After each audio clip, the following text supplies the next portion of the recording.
But doctors जो दिन रात सेवा करते हैं, जो अपनी मतलब जिसे कहते हैं ना जान हथेली पे रख के काम करते हैं, क्योंकि उनको हर तरह का खतरा होता है। बाकी तरह के रिस्क होते हैं, जैसे कोई बीमारी ना हो जाए, कोई इन्फेक्शन ना हो जाए, वो अलग तरीके के होते हैं। और कोविड में जिस तरह से डॉक्टर्स ने काम किया, उसके बाद मुझे लगता है कि डॉक्टर्स के लिए सेफ्टी का कंसर्न बहुत ज्यादा है। इस समय हमारे साथ एलएनजेपी हॉस्पिटल से सीसीएमओ डॉक्टर रितु सक्सेना जी मौजूद है। मैम, बहुत स्वागत है आपका पंजाब न्यूज़ में। मैम, कोलकाता में अभी पीजी ट्रेनी डॉक्टर की फीमेल और वो भी फर्स्ट सेकंड ईयर स्टूडेंट, उनके साथ जिस तरह का व्यवहार हुआ, रेप मर्डर केस बताया जा रहा है, आरोपी इस समय हिरासत में है, लेकिन किस तरह का ये डॉक्टर्स का रिएक्शन आरोपी और चलेगा, क्योंकि देश भर में हमने ओपीडी बंद हो गई है, डॉक्टर्स धरना प्रदर्शन कर रहे हैं, तो आपका एक फीमेल डॉक्टर होने के नाते इस पे क्या राय है आपकी? देखिए, जो भी हुआ डॉक्टर के संग, क्योंकि वो हम लोगों के बीच में से ही एक जिसे कहते हैं ना, हम लोग की फ्रेटर्निटी के ही हैं। और वैसे तो ये किसी के संग भी हो तो बहुत बुरा है, बट डॉक्टर्स जो दिन रात सेवा करते हैं, जो अपनी मतलब जिसे कहते हैं ना जान हथेली पे रख के काम करते हैं, क्योंकि उनको हर तरह का खतरा होता है।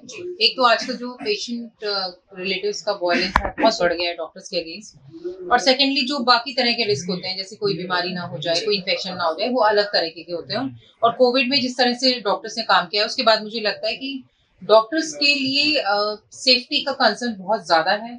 और क्योंकि जो इन्फेक्शन वगैरह है उनसे तो हम लड़ लेते हैं, पीपी लगा ली, बट इस तरह की जो घटनाएं होती हैं, इनसे बहुत ही लोगों का ना मॉरल डाउन हो जाता है।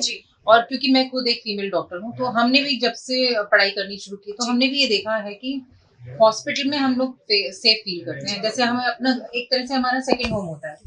जैसे हम घर में सेफ फील करते हैं, वैसे ही हॉस्पिटल में होता है। लेकिन अगर हॉस्पिटल में अगर ऐसा किसी के साथ कुछ हो जाए, तो आई थिंक ये बहुत ही अनफॉर्चुनेट है। और इसके लिए गवर्नमेंट को और जो लोकल एडमिनिस्ट्रेशन है या हॉस्पिटल के जो लोग हैं हायर एडमिनिस्ट्रेशन वाले, उनको इसके लिए एफर्ट्स करने चाहिए कि जो भी लोग काम कर रहे हैं, चाहे वो डॉक्टर हो, नर्सेज हो या पैरामेडिकल स्टाफ हो, उनकी सेफ्टी हमारे लिए बहुत इंपॉर्टेंट है कि उन्हें कुछ ना हो जाए कहीं।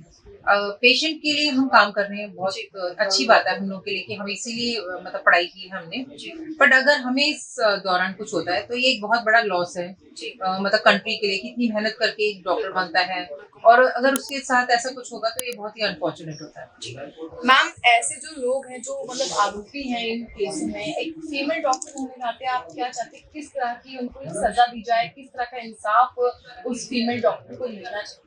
देखिए, मुझे लगता है कि जो हुआ है वो इतना गलत है कि उसका कोई भरपाई नहीं कर सकता उस लॉस की। लेकिन जो पकड़ा गया है, एक्यूज्ड है, सिर्फ उसी को पनिशमेंट ना मिले। मुझे लगता है ऐसी मेंटालिटी वाले सभी लोगों को पनिशमेंट देनी चाहिए, जो लोग सोचते हैं कि ऐसा कुछ करके वो आराम से निकल जाएंगे। और मुझे लगता है कि लॉ में चेंज करने की आवश्यकता है कि जो अभी प्रेजेंटली जो लॉ चल रहा है, जैसे कि आईएमए भी डिमांड कर रहा है कि एक बहुत ही स्ट्रिंजेंट एक्शन होना चाहिए कि जो लोगों के लिए एक मतलब मिसाल बन जाए कि कभी ऐसा किसी के साथ भी करें तो उनको ऐसी मतलब टफ पनिशमेंट मिले कि लोग डरे ऐसा करने से पहले 10 बार सोचें।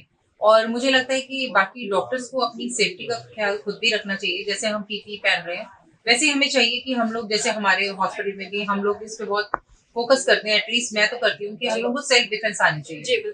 हम चाहे रोड पे जा रहे हैं, मेट्रो में जा रहे हैं या अपनी गाड़ी में भी जा रहे हैं, तो अनसेफ है हम कहीं ना कहीं। तो मुझे लगता है अगर हमें सेल्फ डिफेंस आती होगी तो एटलीस्ट कुछ तो हम अपने लिए कर पाएंगे। तो सेल्फ डिफेंस के लिए ऐसा नहीं सोचना चाहिए कि डॉक्टर है ये सिर्फ पुलिस का ही काम है, क्योंकि ये सोसाइटी में हमें हर तरह के लोग मिलेंगे। तो मुझे लगता है कि हमें अपने सेल्फ डिफेंस पे फोकस करना चाहिए। Thank you so much ma'am. आपने देखा किस तरह से डॉक्टर रितु सक्सेना जी ने तमाम बातें कर उन्होंने बताया कड़ी से कड़ी सजा आरोपी को मिलनी चाहिए और इसके लिए कानून में भी बदलाव करने चाहिए, और ताकि आगे ऐसी घटना ना हो, इस बात का सरकार को, प्रशासन को पूरा ध्यान रखना चाहिए। आपका इस मामले पर क्या सोचना है हमें जरूर बताएं। तब तक के लिए बनी रहे मेरे साथ पंजाब केसरी में, कैमरा के साथ पंजाब केसरी दिल्ली।